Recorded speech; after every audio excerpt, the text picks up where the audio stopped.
Syederalun, baru-baru ini beredar video memperlihatkan pemakaman sejumlah nisan kuburan dirusak viral di media sosial. Peristiwa itu terjadi di Kelurahan Satreyan, Kanigoro, Blitar, Jawa Timur. Kerusakan nisan kuburan tersebut terjadi disengaja. Dalam video viral yang beredar tersebut, puluhan batu nisan itu sudah dalam keadaan rusak.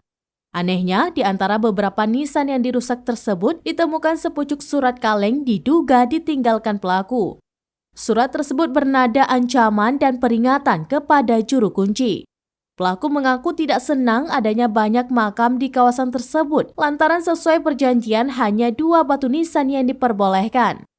Anehnya, surat kaleng berisi ancaman itu juga dinamai mungkar dan nangkir. Dikutip dari Tribun Jatim, ada 58 batu nisan yang dirusak oleh pelaku. Polisi pun sudah ke lokasi untuk mengeceknya. Pihak kepolisian pun membenarkan ada puluhan batu nisan dirusak oleh orang tidak dikenal. Menurutnya, pihaknya belum bisa menyimpulkan apa motifnya. Namun dulu atau sekitar tahun 2003 lalu, sejak lahan itu dijadikan tempat pemakaman umum atau TPU Glondong, informasinya sudah ada larangan agar makam itu tidak dibangun kijing. Diduga pengerusakan makam dilakukan pada malam hari, namun baru diketahui pada Kamis 16 Februari 2023 pagi.